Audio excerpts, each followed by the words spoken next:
I was trying to think where to start this tale, and I think I will begin on that Friday night in April. I may jump around a bit for some background, but let's start on that Friday. It was Friday afternoon a little after 5, and I was done with work for the week. The weather in Oregon can be unpredictable in April, but today was gorgeous, almost 70 degrees, sunny, not a cloud in sight. I was in a good mood, work week over, and this great weather. What am I going to do this weekend? That's when my mood went south. I had no plans, no dates, nothing to do. I have been divorced for 3 years, 28 years old, at this point in the story, and not dating anyone. I have tried the online route with no luck, just a waste of money. Most of my friends are married, and a couple of the blind dates they have set me up on were flops. My ex is in a solid relationship with a woman, and they may be my closest female friends.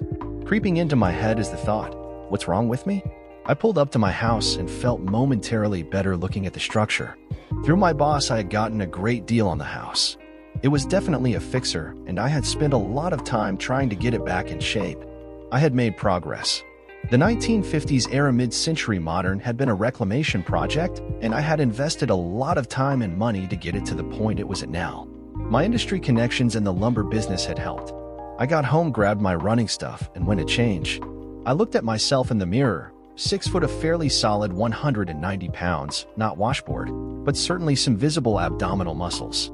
According to my ex, I was not bad looking. So what was wrong with me, and how is it I have not had a meaningful date in many months? I was starting to get depressed, so I took off on my 5-mile run. I always feel better after the workout and was enjoying a beer in the late afternoon sunshine on my back deck when my cell buzzed. It was my ex-brother-in-law, Mike. Hey Cam, what's shakin'? Mike is in finance, and the little money I have, he takes care of. He is really good. His wife Megan is beautiful, fun to talk to, and keeps his enormous ego in check. What do you got going tomorrow? Knowing I had nothing but reluctant to admit it, I implied I was busy but had some flexibility to my schedule. Don't tell me the old man has you working on Saturday. A little background at this point. I work at Specialty Timbers. Mike's father, Ted Robinson, is the owner and my boss. My ex Kimberly is the accountant and Mike's sister and Ted's daughter. Mike never went into the lumber business, got his MBA, and now he has his own investment business, Robinson and Associates. Growing up, my mom, my sister, and I weren't exactly poor, but we flirted with that socio-economic strata. In high school, anything beyond the basics, I had to pay for myself. After football season my junior year, I went to the counseling center and found a lead for a job at a company within bicycle distance of my mom's place. I knew if I ever were to get a car, no one was going to help me pay for it. That Tuesday at 4 p.m. was the first time I entered the front door at Specialty Timbers. It was an open office with windows to the warehouse at the back and 3 private offices on the left-hand side. I checked my note card and asked for Mr. Hannity. 10 minutes later, an older short guy with long hair falling in his face walked up. I'm Skip Hannity, and he offered a large rough hand with part of his pointer finger missing. We walked to one of the offices with files, magazines, catalogs, and blocks of wood everywhere. He sat behind his desk, put his feet up, and asked me what I knew about the lumber business. Not very much, I replied, probably not the best answer if I wanted the job. Then why are you wasting my time? I was nervous and intimidated and didn't know how to answer. He just stared at me. Finally, I said, Mr. Hannity, I need a job, and I promise you I will work hard. He kept staring for a good 30 seconds, not saying a word. I was thinking of what other jobs were on the board at the counseling center, when all of a sudden he says, be here tomorrow at 3:30 and be prepared to work. I was shocked, stood up, shook his hand, and left. I noticed a tall, balding man poke his head out of the last office and look at me. Little was I to know how the path of my life had just changed. So back to that Friday in April, sitting on my deck talking to Mike. No, I'm not working this weekend, just a lot of errands to try to get done. Oh, bullshit. Tomorrow is Saturday, and there is an event at the fairgrounds, and I have to be there. Megan has a couple of friends coming, and I need you to be there with me. I actually wouldn't mind going, but I had to act like I didn't. But before I could even start any protestation, Mike said, pick you up at 11. Then I heard the dial tone. I guess I'm going to the spring fair. I met Mike Robinson the same day that I met my ex-wife. By the end of my junior year, I had been working at Specialty 5 days a week, 3:30 to 6 o'clock, and occasionally on Saturdays if they needed it. I had bought a very used Corolla with lots of miles, but it ran well and got good gas mileage. I made just about enough to pay insurance, get some gas, and I was left with about $10 extra per week to help my mom. I was excited to start working full-time 7 to 3:30 every day now that school was out for the summer. On the Tuesday after Memorial Day, I showed up bright and early to start my first full day of work. The shop lead was a wiry man named Don Smith. It was Don who I guess you would call my supervisor during my after-school working days. Smitty knew all the machines in the shop, watched over inventory and supervised deliveries and receipt of materials in the shop. He basically ran the back-end operation. He taught me a lot, and this summer I was going to learn more about how the milling, veneer, and other machines worked. My job was basically running the machine's maintenance. What I knew I learned from Smitty. That Tuesday I was informed I got a 15-minute break at 10 a.m., 30 minutes for lunch at noon, and then off at 3:30. Smitty sent me to the break room at 10, a place I'd never been before. It was on the far side of the office, near the women's bathroom. As I entered the office, I first saw this preppy little punk smirking at me. I guess it was because of the way I was dressed. "Hiya, Smitty, you're going to cause an energy crisis." I was wearing an old pair of overalls Smitty had given me, and it still had the oval tag with his name sewed onto the bib. It was smeared with oil from my work on the equipment. That wasn't the worst of it. Immediately, I heard a giggle, and there was this girl, about my age, good-looking, giggling behind her hands at me. Who were these people? I had never seen them before at Specialty. Just then the owner, the tall man that looked at me on the day of my interview, yelled at them to knock it off. I quickly got to the break room, away from these two smug kids. As I was sitting embarrassed and drinking a cup of coffee, the owner, the tall man, came into the break room. In all the months I'd worked there, I had never spoken to him. Don't mind them, they're just my spoiled children. They are working here this summer, but to be honest, I'm not sure what Mike is being paid for. We've never formally met. I'm Ted Robinson. He offered his hand. I mumbled Cameron Joseph as we shook. "Good to meet you, Cameron. I am hearing good things about you from Smitty. Let's talk again later this summer. In the meantime, ignore those two jackasses." And that was my first encounter with Mike and Kimberly Robinson. I heard the horn of Mike's black BMW that Saturday morning, only 20 minutes late. "Where's Meg?" I glanced at Mike. Dark sunglasses, slick back black hair, tin face, still the preppy I met 12 years ago. She met Brandy and Celia for coffee downtown. We're meeting them at the fair. Brandy and Celia. I wonder if this was a setup. We parked and walked a few blocks to the fairgrounds. I got to drop this by the fair office. RA is a co-sponsor of the event, and Mike was delivering his company brochures. The girls are over by the booths. As we walked up, I saw the gorgeous, blonde and smiling Megan, who gave Mike a kiss and introduced me to Brandy and Celia. Brandy had long, dark, straight hair and very curvy, but a bit of a hard look. She was showing a little cleavage, and I had to keep my eyes up when we shook hands.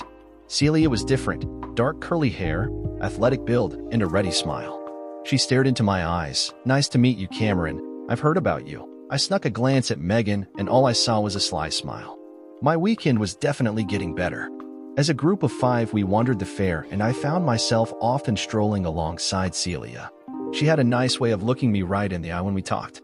She had a great laugh, and I found myself being outgoing and witty. Every so often, I would glance over at Mike and catch him smiling at me. It was turning out to be a great day. We spent several hours checking out all the exhibits, occasionally running into acquaintances and having a good time. Mike knew a lot of people, and this was networking for his business. We decided to go to Mallory's and grab a beer and try to get an outside table. Brandy decided to head home, something about a headache, and Mike said we would make sure that Celia had a ride.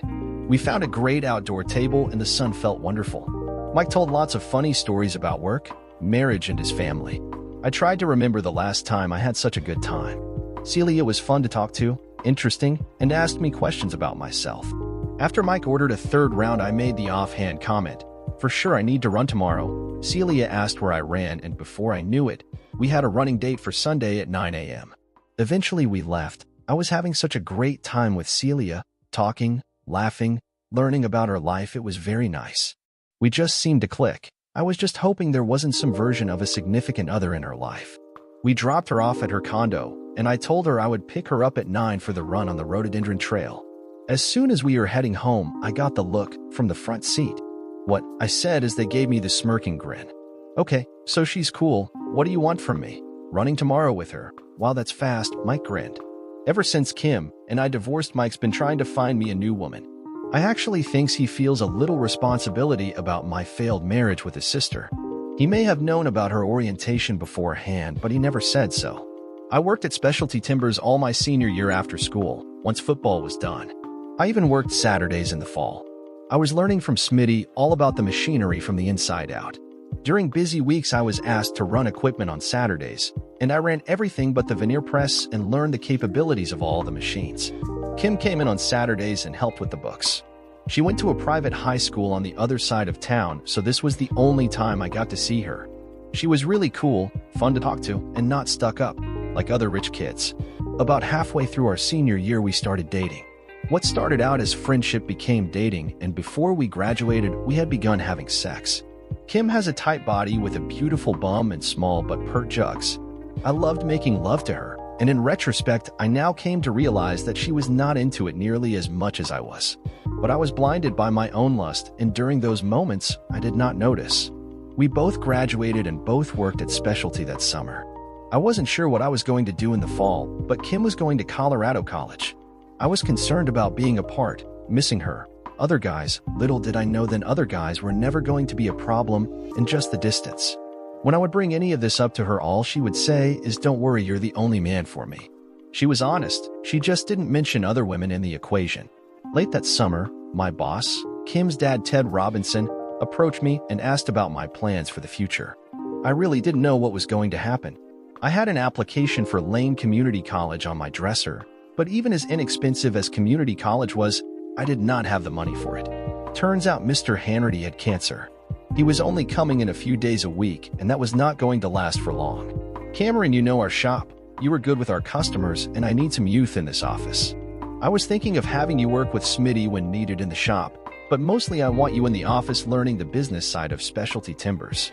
I was shocked. "I'm going to start you at $3,000 a month, and when times are good, there are year-end bonuses." I immediately accepted, and I couldn't help but wonder if my relationship with his daughter helped me get this position. On Monday, I started in the office. I showed up in my shop clothes. Ted immediately sent me home to change. I began learning the business.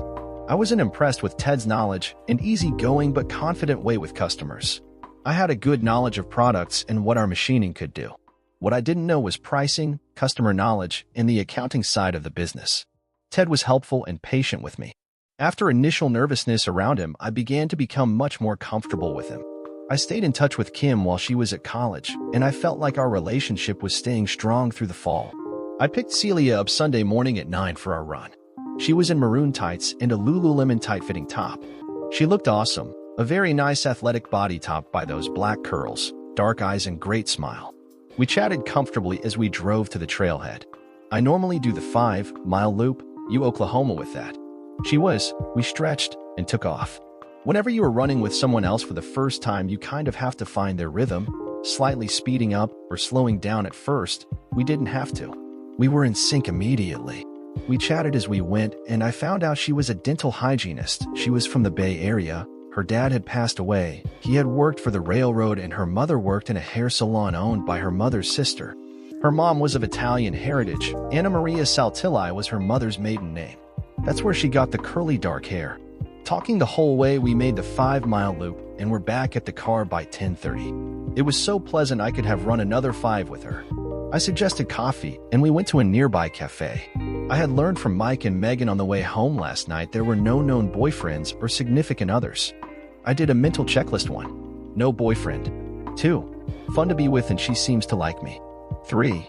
Great looking. I began to think my bad luck may have changed. Unfortunately, I knew I still had a lot to do at home. The tile on the fireplace was half done, and the backer board for the shower was sitting in the garage. "Celia, I'm having a great time with you, but I have to get going. I would like to see you next weekend. Are you available?" "Yes, I think so. How about we do something Saturday?" We exchanged phone numbers and then headed home. I considered a kiss or a hug or something. I just felt so close to her, but decided I'm going to do this right and play it slow. I was pretty happy as I got home and got to work. As the week started, I debated the proper time to firm up the coming weekend. I texted her Monday after work and asked if she wanted to hike to Rainbow Falls during the day and grab some dinner after. She texted back enthusiastically and added heart emojis. Our first official date. Tuesday was a busy day at Specialty Timbers. Ted was in Seattle working with a big potential client. One problem after another surfaced, and I was the one that had to fix everything. A late shipment, an unhappy customer, and one of the custom milling machines went down while Smitty was working on the veneer machine. I didn't get home until after 7. I was beat. While I was defrosting a frozen pizza, my phone buzzed indicating a text. What now? I thought. To my utter delight, it was a checking-in message from Celia. My mood immediately changed, and we ended up texting back and forth for over an hour. This all just felt so easy and natural. I know it has been less than a week, but wow, I was excited about a woman for the first time in a long time. Wednesday night, I texted her, and we had another nice back and forth session. Thursday night, she initiated it, and we discussed some of the details of our Saturday plan. That night, I called Mike and caught him while he and Megan were out to dinner, and he said he'd call back. They called back on their way home. Hey, what's shaking, Romeo? I heard Megan giggle. Just checking in with you guys. How was dinner? I was trying to get the conversation shifted towards Celia, but I didn't want to sound too eager in front of Megan. Oh, bullshit, you don't care about our dinner, but we do know you're seeing Celia this weekend. Your run date must have gone well. I told them running was good and that she seemed like a nice girl. You get her in the sack yet? Mike asked. Don't be an a-hole. Not everyone thinks like you, Megan laughingly said. We talked for a bit more, joking and having a good time, and it was time to get off. Man, I have not heard you this excited about a woman since my sister. I explained I liked her so far. As we were hanging up, I heard Megan say, just be careful, Cam. I wonder what she meant by that. Friday after work, and I had just finished my run, sitting on the back deck and having a beer. What a difference a week made. Last week at this point, I was feeling down about myself. Today, I'm feeling very good. About 8, I sent Celia a text, checking a few details about our date tomorrow and just to see what she was up to. I checked my phone at 9:30. No reply. That was a little unusual. Oh well, I'll see her tomorrow. I picked her up at 1 p.m. and we headed east into the mountains toward the trailhead. Something seemed a bit off. She was still nice, relatively affectionate, but without the usual energy. When I asked how she was doing, she said, just a little tired. It's been a long week. Before I could learn more about her long week, she started asking about the hike.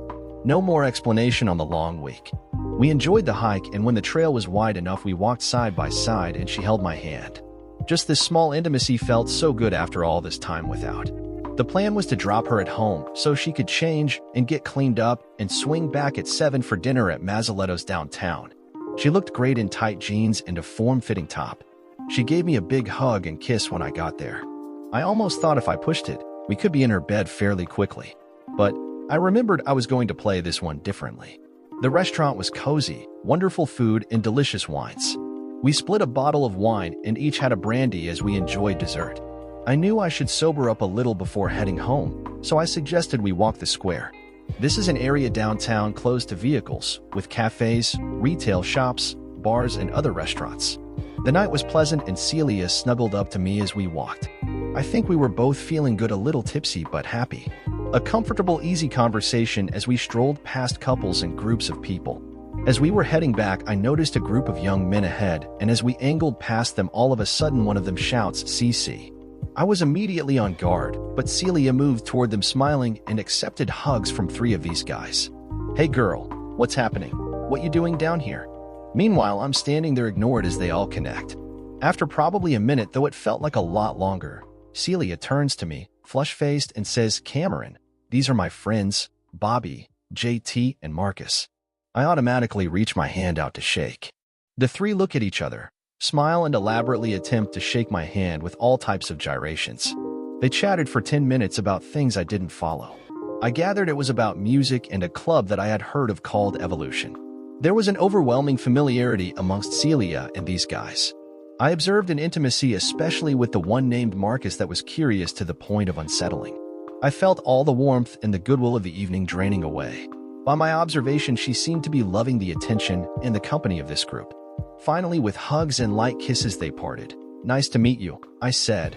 Marcus just nodded and they turned and went the other way. About 15 seconds later, I heard them hoot with laughter. Celia snuggled back up with me, but my relaxed mood of before was gone. Were these the kind of friends she had? Nothing wrong with them, but clearly not my scene. She talked about them a bit, and I gathered that this Evolution was a dance club in the old section of town that was once an old warehouse. She told me how fun it was and that we should go. I chuckled and said I was not a great dancer. No one cares, it's just a place to have fun. We drove home, and I tried to be upbeat, but something about that whole scene held me back from being as affectionate as I felt earlier in the evening. When we got to her place, I walked her to the lobby and gave her a hug goodbye. Do you want to come up for coffee? Normally this is a no-brainer, but a combination of wanting to do the right thing and also sheltering myself from getting hurt stopped me. Thanks, but I'm okay. I'll see you later. I gave her a quick hug and a kiss on the cheek, and I left. Throughout Kimberly's freshman and sophomore years at Colorado College, we stayed close. In retrospect, it was a warm friendship with sex. We saw each other on all her holidays. I looked forward to her visits so much, and she did too. Almost as much as I did. When I would ask her about school, she did not have a lot to say. Sometimes I would get jealous and quiz her about all the guys at school. Finally, once I may have gotten a little possessive about it, and she grabbed my shirt, and with the most serious look I had ever seen from her, she said, "I told you there are no other guys. Leave it alone," and she walked out of the restaurant. For the most part, we got along great. I was seeing this ideal situation, being with Kimberly, and she and I running Specialty Timbers. It was too good to be true, but it looked like it could happen. I was learning so much from Kimberly's dad, Ted. He and I had a good, comfortable relationship. I think he was also happy with my and Kim's relationship. I guess he saw me as a bit of an opposite of Mike. Mike was flashy, arrogant, and funny. He was at USC, barely hanging on while partying through his college life. I think he and Ted had a come-to-Jesus discussion, and he buckled down and eventually graduated. I, on the other hand, was not flashy. I made up the lack of flash with hard work and a knowledge of the wood products industry. Ted knew Mike was never going to make a career of Specialty Timbers. QI, on the other hand, was looking like a long-term employee and in a serious relationship with his daughter. Ted was definitely on my side in this whole thing. Here's what happened. I proposed to Kimberly before her junior year, and she said she had to think about it. Halfway through that year, Kim asked for some space. I was heartbroken. I threw myself into work. We still talked and our friendship was strong, but Kim was trying to find herself. We didn't see much of each other through that junior year. Emails and some phone calls, and occasionally I saw her when she came home. We worked together all that summer, but I gave her the space she asked for.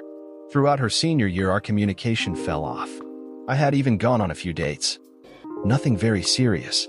All of a sudden, she was calling and emailing like "I need my space" times.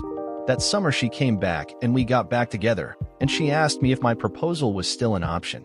I was shocked. Happily, I said yes, it was. We were married that Christmas. I was extremely happy. Ted was very happy, and as I look back on it, I would put Kimberly at medium happy. But at that moment, I was blinded by my dream of the girl, the career, and the father I never had. Life for me was wonderful for a while. Kimberly and I worked together at Specialty Timbers. Business was good. I was learning a lot. My relationship with Ted was really good and continued to get better. Surprisingly, so did my relationship with my new brother-in-law, Mike. I learned that even though he was a self-absorbed, arrogant little jerk at times, he was fiercely loyal, and for whatever reason, he liked me. The first 2 years I thought were great, but cracks started forming in the foundation, and the first big crack was our sex life.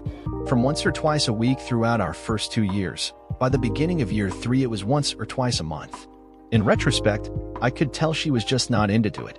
Then Millie moves here. She was a friend of Kimberly's from Colorado. Her name is Mingli Pham. She went by Millie. Through Ted's contacts, I had bought the house I'm still in cheap, $125,000. It needed a ton of work, and the bank would not even loan against it. I bought it on contract from Ted's old partner, and actually the payment was made through Specialty and deducted out of my check. Confusing, but Mike assured me this was the best way to do this transaction. I got it habitable and Kim never complained. There was a small guest cottage at the back with plumbing and electrical. Millie moved in. She was an artist, and the cottage became her studio. Kim seemed to be spending more time in the cottage than at the house.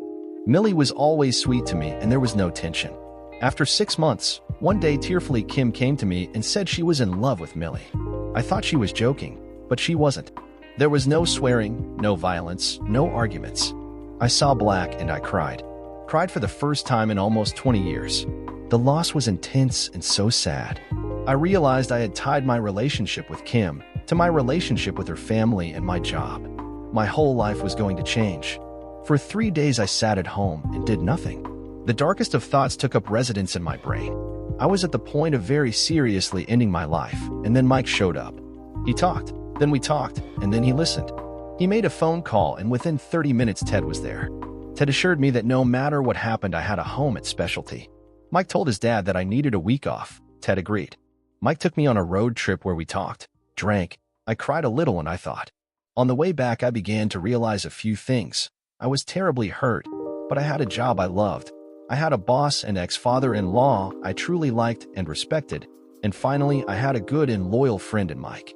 Even Kim and I found a somewhat comfortable friendship. The divorce was easy. She didn't want anything, and I kept my house. Most surprising was how nice and supportive Millie was. There were some difficult times, but I had a good support system of people that seems to genuinely care. I did promise myself before I ever got close to a woman again, I was going to protect myself first. On the way home from dropping Celia off, I tried to come to terms with my thoughts. Nothing really happened with meeting those guys. I felt a little disrespected by them and a touch disrespected by Celia. On the other hand, this was just our second date. She had a right to have friends. But there was something about that meeting that told me there was a level of closeness with those guys. This did not fit with the mental image I had of Celia. Maybe I should back off a little. Next day was Sunday, and I had to finish the fireplace and repair some dry rot. After breakfast, I plugged into podcasts and lost myself in the work. For me, the ability to be able to repair and fix this house into the version of it I wanted was fulfilling. For me to own my own home and have it be as nice as I know it will be was particularly satisfying. It was mid-afternoon before I checked my phone. 2 texts. One from Mike checking in and one from Celia. Brandy and I are enjoying the weather and having coffee. Thanks for last night, red heart, red heart. I had to process this. Was I being too sensitive, or should I trust my instincts? I need to think a little more. Later that afternoon, I sent back a non-committal text saying, "Have a good time." And that was it. Monday evening, I got another text from her saying, "How was your day?" I waited a few hours and said, "Good, yours." I got a long text talking about work and a funny story about a dental patient. I didn't reply. Tuesday night, nothing, and I was a bit relieved. Wednesday night, she called. I was polite, but not terribly enthusiastic. Finally, she asked me what was wrong. I said nothing, and then she asked if I was upset with her. I said no, I just have been busy. She invited me over for dinner Saturday night. I accepted. Maybe I was being too petty to get upset over something like this. I vowed to put it behind me and see what happened. Dinner on Saturday was nice. She is a good cook and her condo was nice and well decorated. I began to feel comfortable again and was feeling optimistic. After dinner, we ended up in her bed and making love to her was fun, and I think she had a good first experience too. We made love again that night and showered together in the morning with more action. Celia has a nice athletic body with a beautiful bum and nice B-sized jugs. We spent Sunday together, and the intimacy of sex enhanced the progress of our relationship. We went for a run, and this time showered back at my place. I showed her around my reclamation project, and she seemed interested in all the work I was doing. I showed her the old redwood hot tub I had picked up from a project we provided material for, and showed her where I was going to put it in the back. Celia was impressed with my carpentry skills, and she seemed to like my house. For the next few weeks, we saw each other 2 to 3 times weekly and spoke or texted daily. In a weak moment, I agreed to go to Evolution with her on Friday night. I can dance a little and don't mind it, but I had a feeling this was not my scene. Celia was so excited I could not help but get caught up in her enthusiasm. Evolution was the hip new club in the warehouse area of Old Town. I had heard of it, but had never been there. I told myself in strong relationships you need to make sacrifices every so often. I guess this was going to be one of them. We got there a little before 9. Celia seemed to know a lot of people there, employees and other customers. The place was dark with strobe lights going and a couple of DJs on elevated platforms. The dance floor was a mass of bodies all moving to the music, and it was hot inside. We found a spot in Brandy, and some guy came over amidst hugs and laughter. It was difficult to talk with all the noise. Celia grabbed my hand, and we hit the dance floor. She was good, and I was way out of my league. Pretty soon, we were in the midst of the throng. After a bit, I wasn't sure if it was me or others dancing with Celia. I watched her and could tell she was having a great time. A while later, I shouted to her I was going to get a beer. She just nodded and smiled. I waited for a moment to see if she was coming with me, but she was caught up in the dance. I stood at the table and occasionally saw flashes of Celia. So far, I had not recognized any of the group we had run into downtown those weeks ago. Celia came back and had a drink, but I could tell she wanted to keep dancing, so we went back. I was actually having a pretty good time until I recognized a couple of the guys we had met downtown, and specifically Marcus. Marcus was a great dancer, and he maneuvered so he was really dancing with Celia. I tried to move in and got an elbow. It may have been inadvertent, but I doubt it. This went on for a bit, and finally I shouted in her ear I was getting a drink, and did she want one? She just nodded and kept dancing.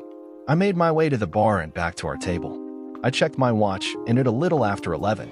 I definitely wanted to get out of there, and I kept waiting for Celia to come back and get her drink. Finally, she came back laughing and smiling with Marcus on her heels. She gave me a sweaty kiss on the cheek and grabbed her drink. She took a sip, and then Marcus grabbed it and chugged the rest. Celia just laughed. "Come on, let's dance," she grabbed my hand. "No thanks, I think I'm done," I said. "Just one more," she asked. And then Marcus stepped in. "Come on, girl, I'll dance with you." And they took off. I was pissed, but it got worse. While I was standing and watching, they did all but screw on the dance floor. His hands were all over her, and she looked like she was enjoying it. I was now far beyond pissed. I checked my watch, and it was now after midnight. I was done. I was going to give her until 12:30, then I was leaving. I think it was 12:28 when she came back, and I grabbed her, and we headed toward the door. I was mad. I was trying to play it cool. I was not going to yell and scream. All the way back to her place, she went on about how good a time she had, how great the music was, and how much she liked dancing.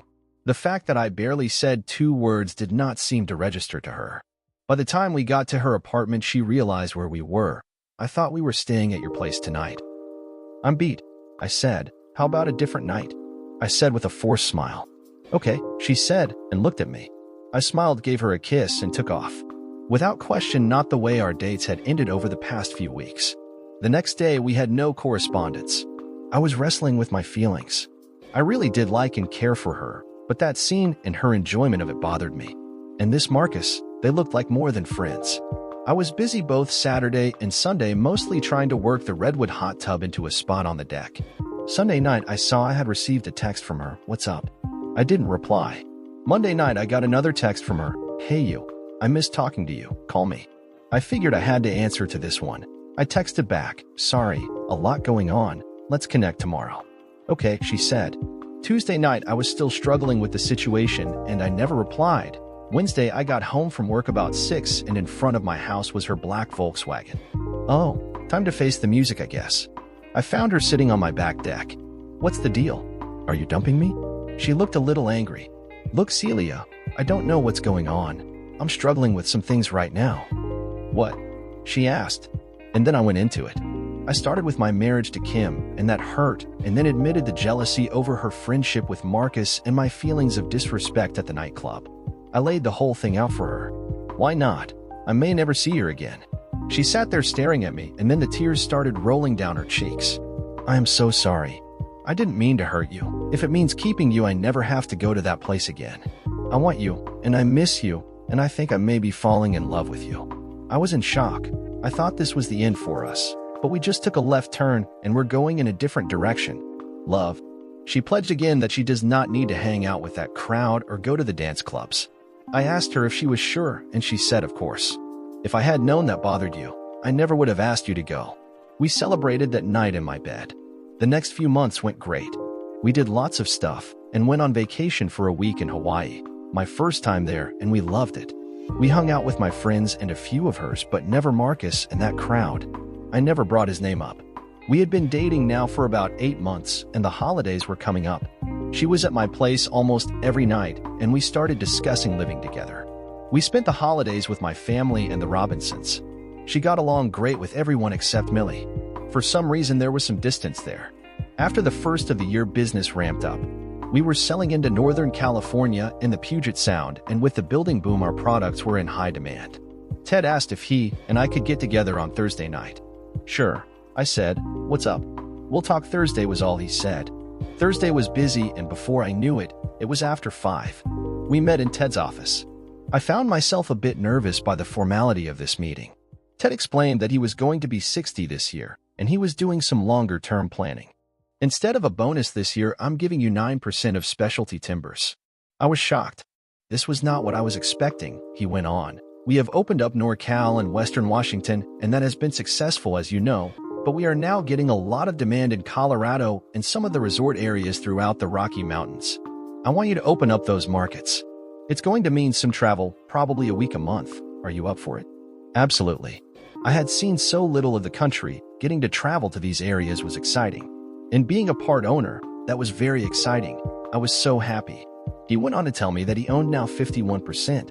Mike and Kim each owned 20%, and I had the remaining 9%. Kim was the CFO, but Mike managed the big picture financial part of the business.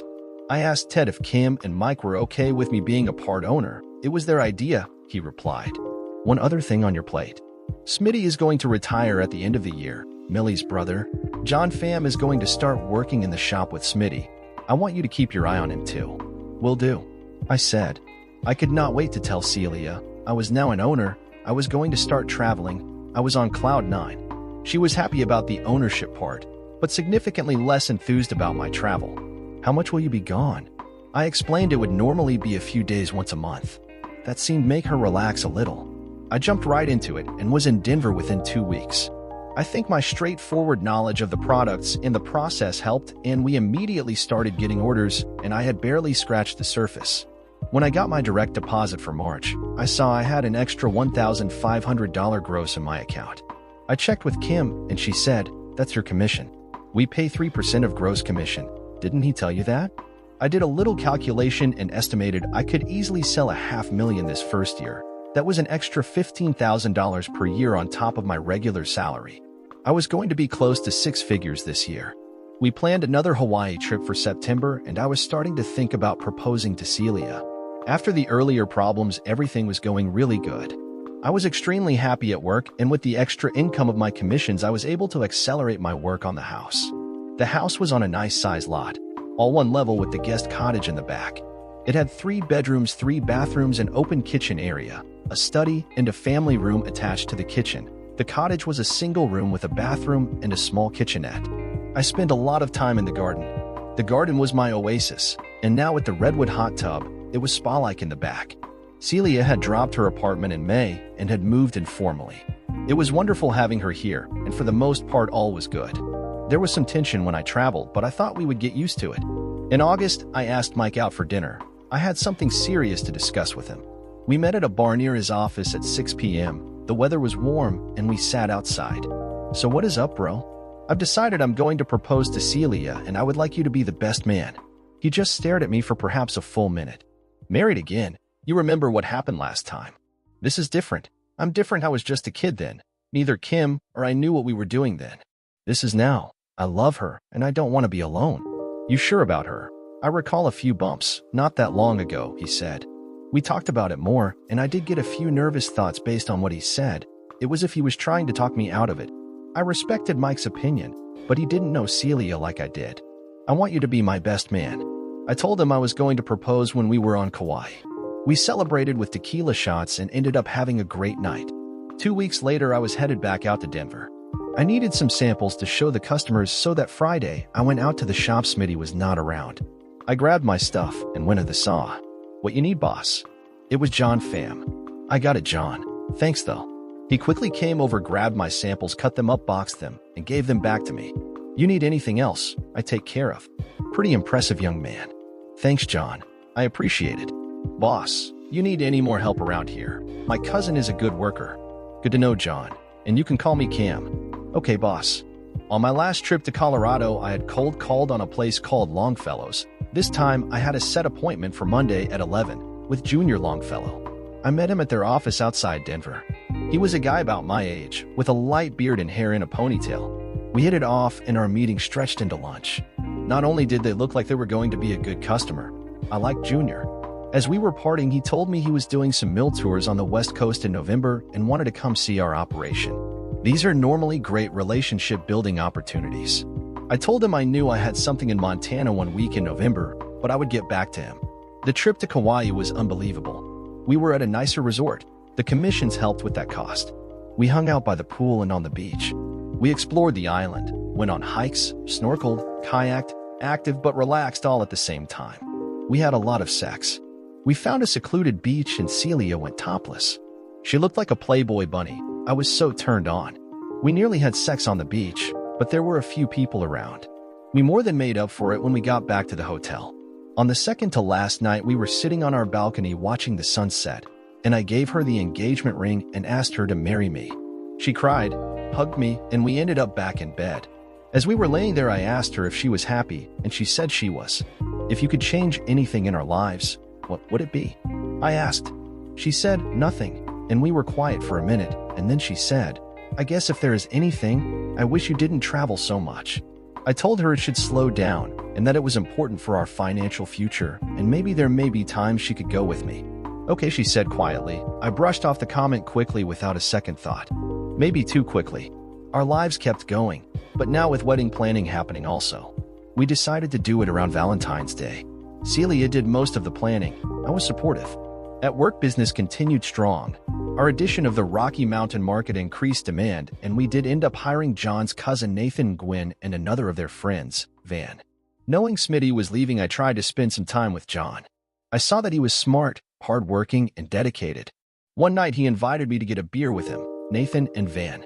They were all good guys, seemed to like me, and were loyal to specialty. Lots of stuff happening in our lives, and they all appeared to be good things. I decided to hire a contractor to remodel the kitchen. It was a guy I knew who bought from us. I could do it, but it would take months with me doing it, and I didn't want to tear that essential part of the house up for a long time. Celia was involved with the design process, and though we didn't agree on everything, her contributions were helpful. Towards the end of October, I had to go back on the road.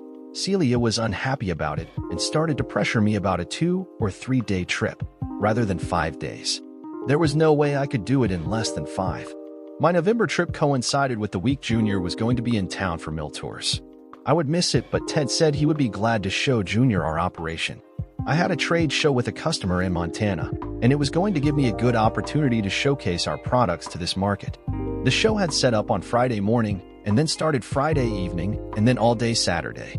I had a flight out early from Billings Sunday morning. On Friday, the show was busy. There was a cocktail party at 8 p.m., and I had a number of promising conversations. Every night when I traveled, I also called Celia in the evening to check in. This Friday, I made it up to my room a little before 10 and called. No answer. Maybe she went to bed or was in the shower. I called again at 10:30. No answer again. I figured she was asleep. The show started Saturday at 10. I slept till 7, got up, worked out at the crappy little hotel gym, and called Celia about 8:15. Still no answer. After a quick shower, I saw I had missed a call from her. I called her back. Hey, we keep missing each other. How are you? Fine, she said, and seemed a little out of it. Not the enthusiasm I expected. Called you a couple of times? Did you go to bed early? No. I had the phone on mute. I was just puttering around the work in the kitchen, she replied. Did they get the tile finished? And then we were talking about the kitchen remodel, completely dismissing the fact that she did not answer the phone the night before. Monday was the week of Thanksgiving, and we would be celebrating with the Robinsons. Celia was a little off all week. Quiet, a bit withdrawn. Maybe the holidays stressed her out. I didn't say anything about her mood. I got an invitation from Longfellow's, our new customer in Denver, to attend their Christmas party December 9th. It was a Thursday night. We talked about Celia coming with me, but I had other business and she had to work, so I went alone. They had decorated their warehouse area for the holidays. I knew there would be drinking, so I Ubered from my hotel. It was fun, and later in the evening I was talking to Junior about our trip to Hawaii. I was showing him some pictures and he saw one of Celia. Let me see that again. This is your fiancée? I said, yes, she is, I said proudly. He handed me back the phone, then grabbed it again and stared at it closely. He had a serious look on his face. What's up? I asked. Does she know someone named Brandy? He asked. I looked at him and said, yes. Why? I could be wrong, but I thought I saw her and some chick named Brandy at a dance club last month when I was out in your town. I got to tell you, as a friend, they were not acting like they were engaged. This was when I had been in Montana. I was starting to get pissed and embarrassed. I asked him to tell me what he knew. Friday night after touring the mill, I went with another guy to some dance club called Dust. It was what you might expect, loud, dark, etc. At one point, Sean, the guy I was with, was dancing with this Brandy. He said he could have taken back to the hotel if he wanted, but then later her and your woman were with these other guys. I don't remember all their names. They looked like trouble. Do you remember someone named Marcus? I asked. Yeah, that was one of them. He was friendly with your lady, Junior said. Look, man, you're a friend. I like you, Cam. As much as it hurts, I'd want someone to tell me if this happened to me. I know, I said. I appreciate it. I should probably go. Thanks for the party and the info. I got a big hug from Junior and I left. I was steaming, but I had to think about this. Number 1. She told me no more dance clubs. This made me mad. And number 2. What was with the relationship with Marcus? She was lying to me, I just didn't know how much. I didn't sleep much that night and my flight home was delayed. Celia had texted me a couple times, but I had yet to reply. Finally, as I was boarding, she called and I answered. When will you be home? My flight is late and I won't be home till 6 tonight. Oh, too bad. I love you and I miss you, she said. I said, I will see you tonight, and I hung up. After finally landing and on the way home, I decided my plan was to see if she would lie to me. I gave her a hug and a kiss when I got home. I inspected the progress of the kitchen. I've got a question for you, I said. Sure, honey, what is it? When I was stuck in Montana at the show last month, what did you do that Friday night? She looked away and said, nothing, just hung out here. You have one last chance to think through that answer. Where were you? I calmly but coldly asked her. I was.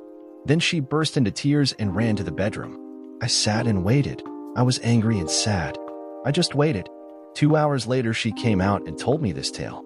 She had talked to Brandy the day before, and Brandy said they had to see this new club called Dust. Brandy knew I was out of town and said that all they were going to do was check it out. They ended up staying there late and dancing late. And then what? I asked. Then I came home, alone? I said, of course alone. Was Brandy with you? No, she hooked up with an old boyfriend, I think. So you came home by yourself? Yes. She said. Who was at the club? Anyone I would know? Not really. I don't know. You can imagine how the rest of the conversation went. It was like pulling teeth to get hard information out of her. What I finally found out was they went to the club, ran into some friends, and danced a bit. Later, Marcus and his crowd showed up, and they hung out with them for a while. She claimed she left about midnight. Have you ever had sex with Marcus? I asked. Absolutely not, she answered. Does he want to have sex with you? I asked. No.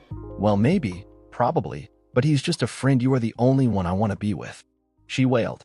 I told her I needed to think about this and she should stay in the cottage.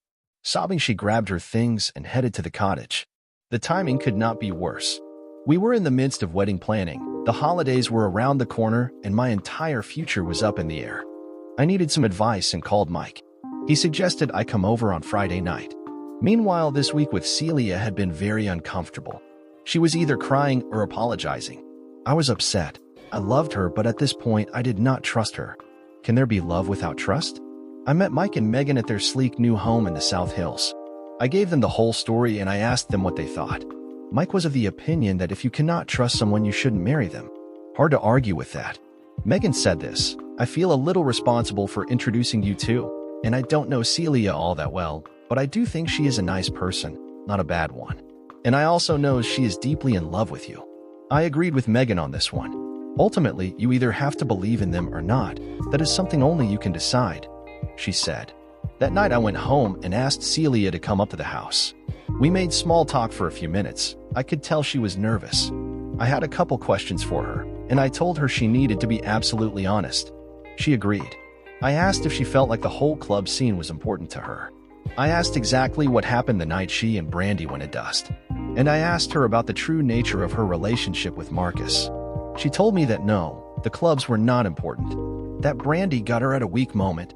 She was bored and lonely and just wanted to have fun. Yes, Marcus was hitting on her, but she was not interested in him like that.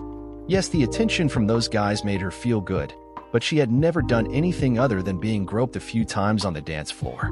I thought about that, and what she said sounded sincere and consistent of what my impressions are of her. I told her this was a good first step.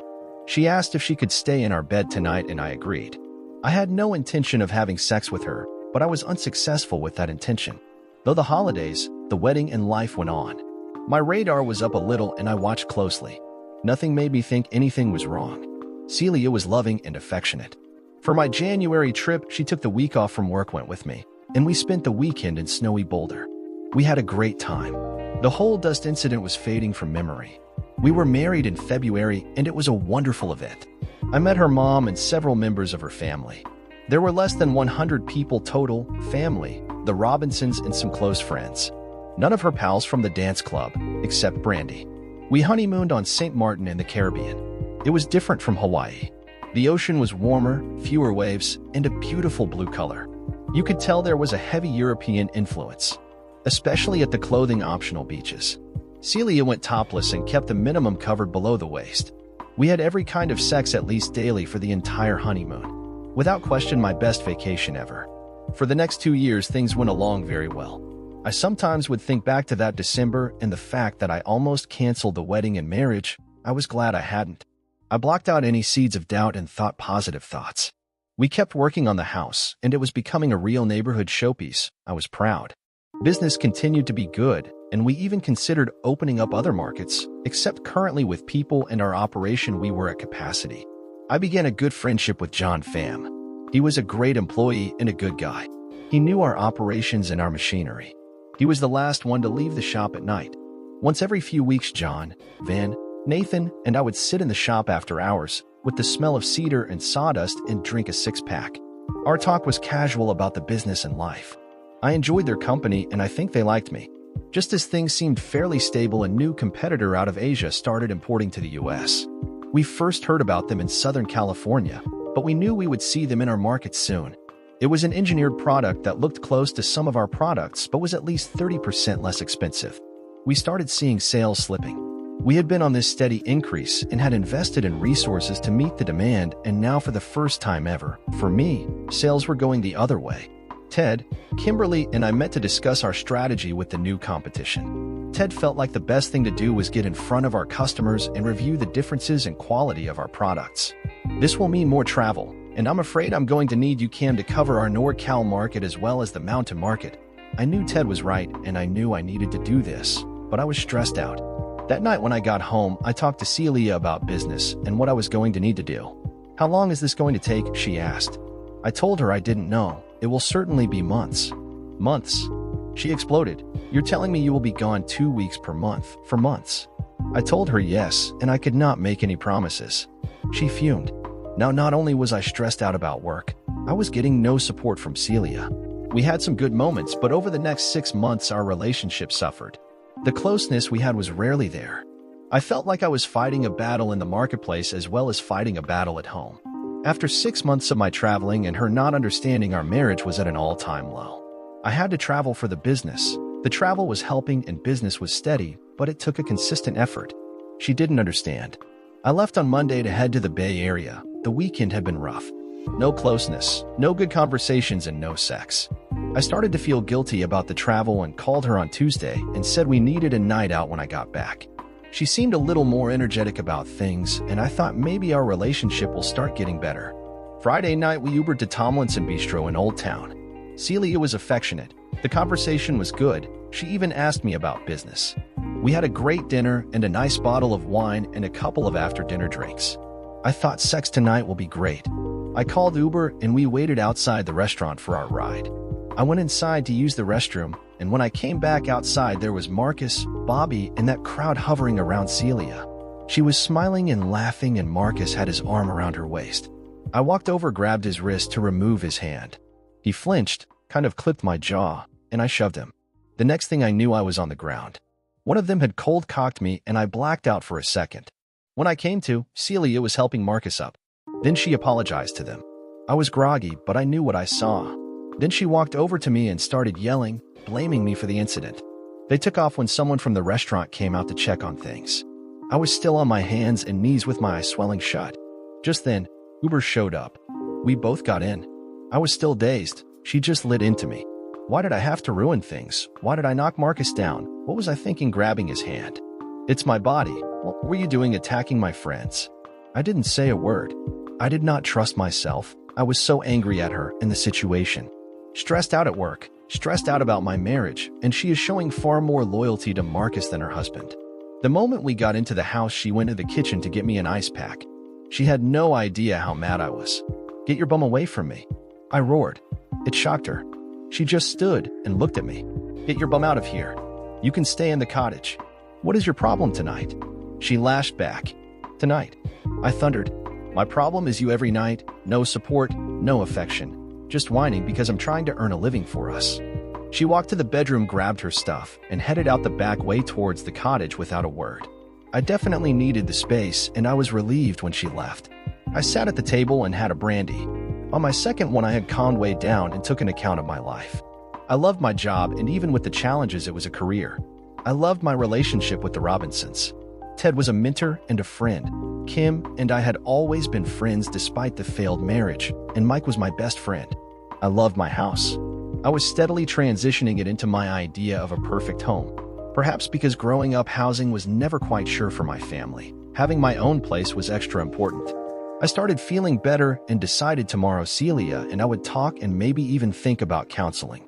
I gave her a little time. At 9 a.m., I walked out to the cottage with a tray of coffee, juice, and fruit. I opened the door and no one was there. Her stuff wasn't here, and she clearly had not spent the night here. Okay, now what?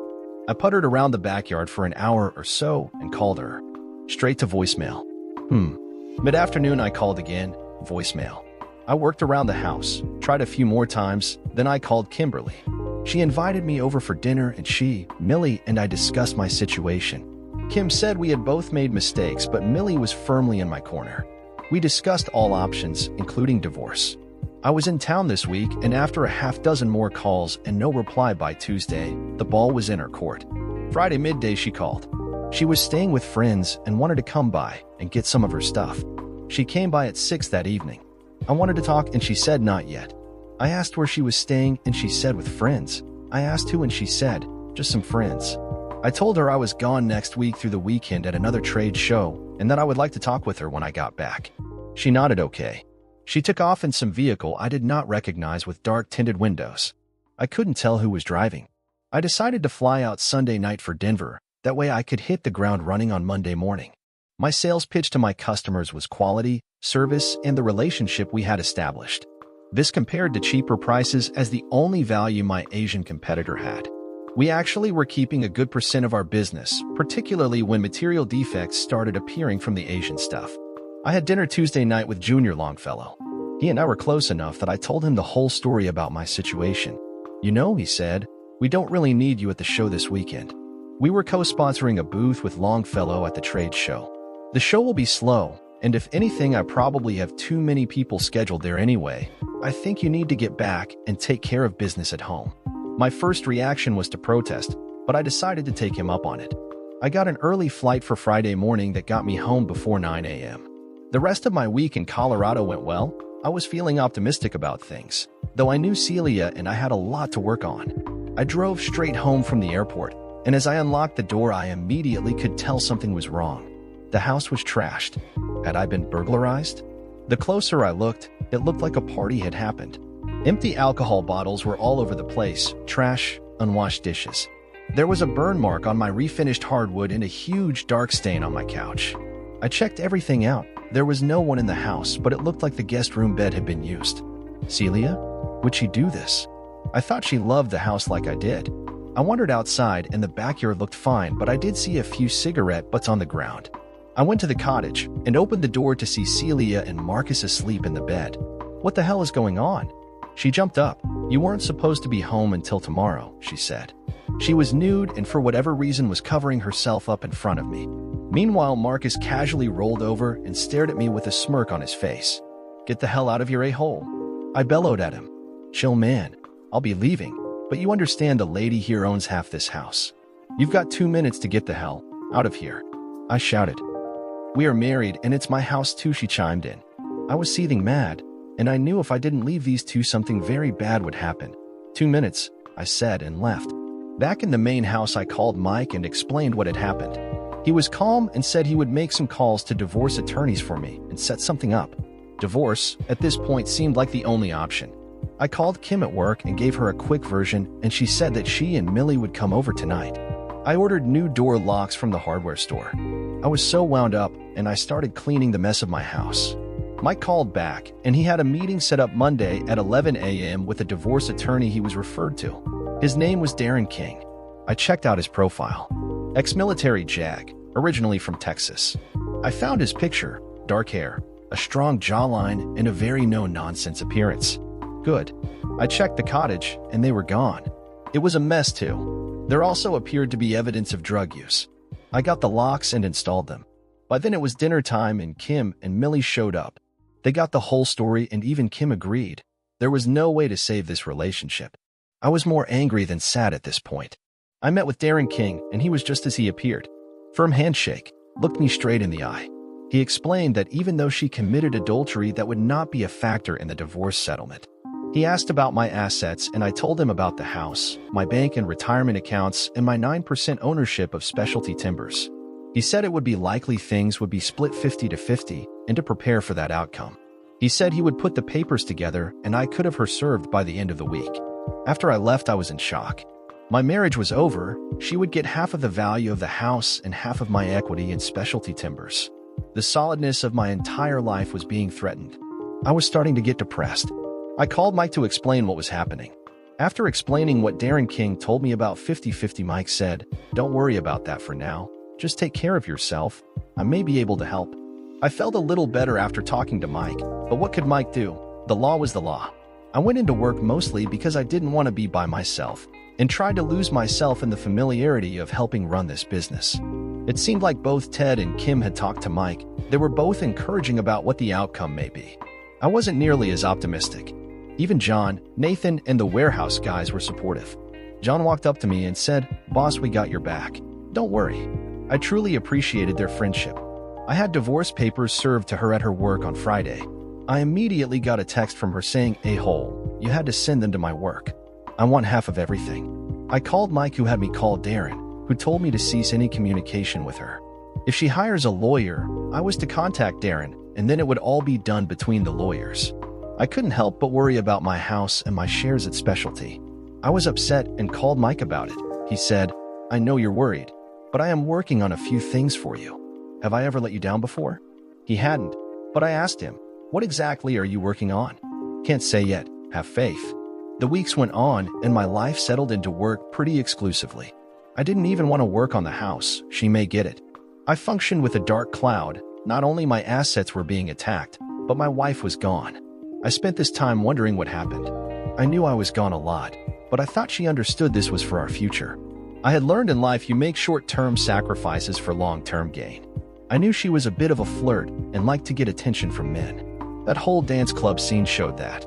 I was sad, nervous, and angry all rolled into one. If there was any good news, it was that business had rebounded, and we started making some plans to go after the Southern California and potentially Texas markets. We had inquiries about our products from these areas. One night as I was getting home, I saw what I thought was the same dark-tinted window car that Celia had been in, idling at the curb by my house and then pull away as I drove up. They certainly knew where I lived. The following Tuesday, I got a call from Darren King saying that he had correspondence from Celia's attorney. They were asking for half of my share of equity of Specialty Timbers, 50% of my bank account and investments, and the house. I exploded. No way. He told me to calm down. They can ask for anything they want. He was working with Mike on something that had to do with my finances, and we may have a surprise for them. 2 more weeks went by, and one night John, Nathan, and Van and I all went out for beers in Old Town. As we were sitting inside the Z Bar, a couple of Marcus guys walked by and gave me the eye. Then quickly they hurried off. I looked over and John was just staring at them. "Those the a-holes, boss?" John asked. "Yes," I told them. The 3 of them started talking in Vietnamese. "What?" I asked. "No worries, boss. We got your back." The next day, Darren called me and said we had a preliminary and potential settlement conference next Wednesday at his office. "What do I need to do? How can I help?" I asked. "Just be here at 3 p.m., he told me. I called Mike and told him what was going on. "Yeah, I know. We'll be there too." "We?" I said. "Who is we?" "Like I told you, have faith. This may work out okay for all of us." And then he hung up. I was mystified but slightly encouraged. I was there early on Wednesday, and Darren's secretary took me to a back office. After a few minutes, I was ushered into the conference room. On our side of the table were Darren, Mike, a man I did not know, and me. On the other side were Celia's attorney, Rick Blassingame, Celia, still looking good, and I could not believe it, but Marcus was there, sitting and smirking. There were no handshakes and no small talk. Darren started. "All right, Mr. Blassingame, it's your meeting, go ahead." "If I may," he started, "Mrs. Joseph is just after what is rightfully due her after your client threw her out of their marital home." "Go on," Darren said while staring directly at him. "Here is a fair and accurate accounting of the marital assets," and handed us all a paper. It read like this: A. 9% of Specialty Timbers LLC, one half valued at $360,000. B. 50% of the residents on Ravenscrest Drive, one half valued at $325,000. C. 50% of Mr. Joseph's retirement account valued at $63,000. D. 50% of their joint checking and savings account valued $19,000. C. Miscellaneous prices of furniture and other household items. At this point, the man I did not know opened his briefcase and brought out some documents. Mr. Blassingame, allow me to introduce myself to you and your client. My name is Aaron DeVosier. I am an attorney and I have a doctorate in corporate law. I have several documents that you may find interesting, as he handed both Celia and Blassingame some legal-looking papers. Number 1. Mr. Joseph does not own the house on Ravenscrest. It is an asset owned by Specialty Timbers LLC. But sputtered Blassingame, he is an owner of the company and... No, he is not, interrupted Aaron. By their corporate bylaws, a majority can nominate for ownership, and in unusual cases where it may harm the company, the majority can rescind shares. If you turn to the third page of the annual meeting, the majority owners rescinded Mr. Joseph's shares before the divorce decree was served. At this point, Marcus yelled, "This is bullshit. Half of that is yours." Celia was crying and Blassingame was way over his head. "Whoever you are," directed a steely-eyed Darren King, "anything more out of you, and you will be removed. In fact, I will do it myself." At that point, Marcus bolted from the room, slamming the door. Celia continued to cry, and other than that, there was silence in the room. Mr. Blassingame, Mr. DeVosier has examined all the records and has had them certified and endorsed through the Attorney General's Office of the State of Oregon. You are welcome to try to take this to a higher court, but a piece of advice, it will be expensive for your client, and I may add Mr. DeVosier has been a counseling attorney on matters of far more sophisticated corporate law than this. He also, as a favor to his fraternity brother Michael Robinson, is consulting pro bono on Mr. Joseph's behalf. I was in just as much shock as Celia and Blassingame. Darren opened a file folder and pulled out a check. "Here's a cashier's check for $25,000 that Mr. Blassingame is our final offer. Would you like a few moments to consult with your client?" "Yes, I would," said Blassingame. We left and went to Darren's office. I was hugging Mike, hugging Darren, and when I went to hug Aaron DeVosier, he held out a hand and said, "A handshake will do." I laughed and shook his hand. "Thank you, all of you, but do I not own my house?" Mike smiled and said, "Don't worry, the house is yours. When my old man did that contract with Terry Peterson to buy the house, Peterson wouldn't sell it to you because he was worried you may not keep up with the payments. So the old man was making the payments and you were paying him. I got to thinking about that, and Aaron took a peek at the deal, and today that house belongs to Specialty Timbers. Once this all settled, we'll get it legally in your name." But what about my shares of the company?" I asked. "Do I still own 9%? "No, as a matter of fact, you don't. Again, once this is all settled and done, you will own 14%. I have bequeathed you 5% of my ownership. In all honesty, Kim, you deserve it. The company is doing well, and you are a big part of that." At that moment, Darren's secretary came in and told us that Blassingame was ready to talk to us. Back to the conference room, and we all took our spots. Darren began, "All right, Mr. Blassingame, what have you and your client decided?" "Well, Mr. King, it is not that simple. Though he does not own the house, Mrs. Joseph spent many hours repairing and working on the house. Furthermore, while Mr. Joseph was on his many travels, it was Mrs. Joseph that minded the house." "And," said Darren. Blassingame went on, "We believe $50,000 is far more in line with what Mrs. Joseph at a minimum deserves." At that, Darren shut the file folder, stuffed it back in his briefcase, stood up and said, "See you in court." And at that, Mike and Aaron DeVosier also stood. Wait, we'll take the $25,000. Sputtered Blassingame. Darren pulled out the divorce decree, and both Celia and I signed the agreement. I was free with very little cost. As Celia and Blassingame filed out, Mike said loud enough for all to hear, $25,000, nice job. We would have gone up to $75,000. All I heard was a single sob from Celia, and that was it. "That was a little rough, Robbie," Aaron said. Mike replied, "Not rough enough, my friend." We celebrated at a bar, and I happily bought. I was so thankful for the legal advice, and especially thankful that Mike Robinson was my friend. Friday was a long day at work, but a good day. Business was good. I felt so good about all the support I got from Ted, Kim, Mike, John, and the guys in the warehouse. I just felt good to be part of a good group of people. I was still mad at Celia, but more than anything, I was turning sad about the relationship. If just a couple of things had gone a different way, I believe we could have been happy. But I also thought, should a strong relationship be that fragile? Hard to say. Little did I know, but as I was leaving work, a dark car with tinted windows began to follow me. I was oblivious, just glad to be heading back to my house. I went immediately to the back deck for my after-work beer. I sat there, closed my eyes, and just exhaled. That was when I first heard them. There was 3 of them, and Marcus had a knife. Well, look what we have here. What do you want, Marcus? I said. I was scared. What I want is a piece of you. A few fingers, maybe a hand, or maybe something else. I looked around at an escape route, and just then the other 2 guys grabbed me. This is going to be fun, he chuckled. At that moment, I heard a commotion from back by the cottage. Within seconds, John, Nathan, Van, and 3 of their friends all appeared in my yard. You need any help, boss? As a matter of fact, John, the first do. Can you help show these guys the way out? Marcus started backing away, and his guys took off. John's guys grabbed them, and John grabbed Marcus. We going to have a discussion, mister, he said to Marcus as he escorted them out of the yard. About an hour later, John came back by himself. I thanked him and asked how he knew they were here. I look out warehouse door and see black car follow you. I see those guys before, bad guys. Well, thank you. How can I repay you? I asked. I was grateful. Repay? Repay what?